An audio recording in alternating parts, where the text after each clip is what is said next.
એટલે જે કામરેજ, વરાછા, કતારગામના જે અમારા 4 કે 5 ધારાસભ્યો છે એ ધારાસભ્યો પૈકી મંત્રી તરીકે લાયક ચહેરો છે, બલકે એમને કેબિનેટમાં લઈ જવો જોઈએ એવું મારું વ્યક્તિગત પણ માનવું છે. જો તમે બે વાત કરી, એક હર્ષ સંઘવી અને પ્રફુલભાઈ પાનસેરિયા, મને પણ જે ઇનપુટ્સ મળી રહ્યા છે એ પ્રકારના જ મળી રહ્યા છે.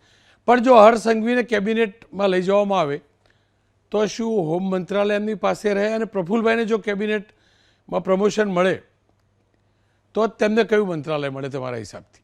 હું એવું માનું છું કે પ્રફુલભાઈને અપગ્રેડ કરીને કેબિનેટમાં લઈ જઈને એમને કદાચ શિક્ષણ ખાતું જ આપવું જોઈએ, કે આ એમનો શોખનો વિષય છે અને એમાં સક્ષમ પણ છે.